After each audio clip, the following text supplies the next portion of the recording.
አቤልና ቃየል አዳምና ሔዋን ከገነት ተባረው በምድር ይኖሩ ነበረ። በምድርም በሚኖሩበት ጊዜ አቤልና ቃየል የተባሉ ሁለት ልጆችንም ወልደው ነበረ። ቃየልም የመጀመሪያ ልጅ ሲሆን አቤል ደግሞ ሁለተኛ ልጅ ነበረ። ቃየል ታላቅ ወንድም እንደመሆኑ መጠን መሬትን በማረስ የተለያዩ እህሎችና ፍራፍሬዎችን የሚያመርት ጎበዝ ገበሬም ነበር። ታናሽ ወንድሙ አቤል ደግሞ በጣም ሲበዛ የዋህና ሩሩ ልብ የነበረው ነበረ። እሱም በበኩሉ በጎችን በመንከባከብ በመጠበቅ በጣም ጎበዝ እረኛም ነበረ። ሁለት ወንድማማቾች ታዲያ በየራሳቸው የሥራ መስክ የተሰማሩ ቢሆኑም በልባቸው ውስጥ ግን የተለያየ መንፈስ ነበረ። አንድ ቀን ታዲያ አቤልና ቃየል ለፈጣሪያቸው መስዋዕት ማቅረብ እንዳለባቸው ወሰኑ። መስዋዕቱም ለእግዚአብሔር ምስጋናቸውንና ፍቅራቸውንም የሚገልጹበት ነበረ። አቤል ከበጎቹ መሃል በጣም የሰባውንና የመጀመሪያ የሆነው ጠቦት መርጦ ለእግዚአብሔር መስዋዕት አቀረበ። መስዋዕቱም ከልብና ከአክብሮት እንዲሁም ደግሞ ፍቅር የተሞላበትም ነበረ። እግዚአብሔርም የአቤልን መስዋዕት በደስታ ተቀበለ። ምክንያቱም እግዚአብሔር የአቤልን የልብ ንጽህናና ቅንነት ተመልክቶ ነበረ። ቃየልም በበኩሉ ካመረተው ፍራፍሬ የተወሰነውን ለፈጣሪ አቀረበ።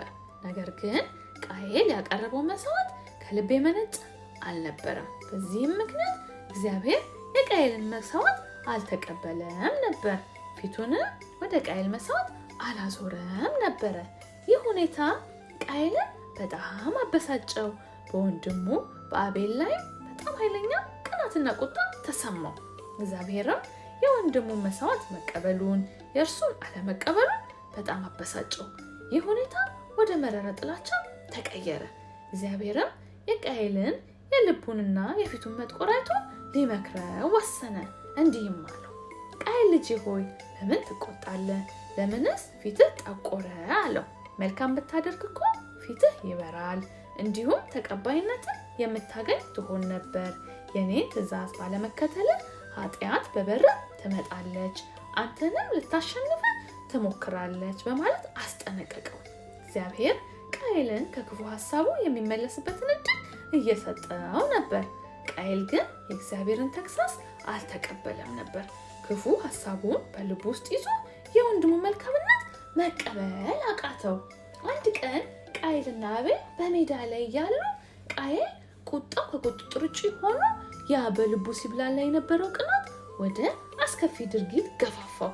በድንገት አንድ ትልቅ ድንጋይ አንስቶ ባለ በሌለ ኃይሉ በወንድሙ በአቤል ላይ ወረወረው። ድንጋዩ አቤልን ሳያስበው መታው። ደሙ በምድር ላይ ፈሰሰ። ከትንሽ ቆይታ በኋላ እግዚአብሔር ወንድም አቤል ወዴት ነው ብሎ ጠየቀው። ቃየልም በድፍረት አላውቅም፣ እኔ የወንድሜ ጠባቂ ነኝ ብሎ መለሰለት። የፈጸመውን ጥፋት ለመደበቅ እየሞከረ ነገር ግን እግዚአብሔር ሁሉንም ነገር ስለሚያውቅ ቃየልን እንዲህ አለው፣ ቃየል ምንድን ነው ያደረግከው? የወንድምህ ደም ከምድር ወደ እኔ ትጮኻለች። ይህን መጥፎ ተግባር ስለፈጸምክ በምድር ብታርስም ፍሬ አታፈራም፣ በምድር ላይ ሳለ ስደተኛና ተቅበዝባዥ ትሆናለህ አለው። ቃየልም ቅጣቱ ከባድነት ተሰማው፣ በጣምም አዘነ። ጌታ ሆይ ቅጣቴን ልሸከመው ከምችለው በላይ ነው አለ። በምድርም ሳለው ስደተኛ ሆኜ ያገኘኝ ሁሉ ሊገድለኝ ይፈልጋል አለው። እግዚአብሔርም እንዲህ አለው፣ አንተን ሊጎዱ የሚሞክሩ ማንኛውም ሰዎች 7 እጥፍ ቅጣት ይደርስባቸዋል አለው። እግዚአብሔርም ቃየልን ለመጠበቅ ምልክት አደረገበት። ቃየልም በወንድሙ ላይ በፈጸመው ክፉ ድርጊት ምክንያት ከቤተሰቡና ከትውልድ መንደሩ ርቆ ለመኖር ተገደደ። ልጆች፣ ከአቤልና ቃየል ታሪክ የምንረዳው ቅናትና ቁጣ ጥሩ እንዳልሆነ፣ ለሰዎች ጥሩ ነገር ማድረግ መታዘዝ እንዳለብን ያስረዳል። ልጆችዬ፣ የምንለቃቸው ቪዲዮዎች በፍጥነት እንዲደርሳችሁ ሰብስክራይብ ማድረጋችሁን አትርሱ።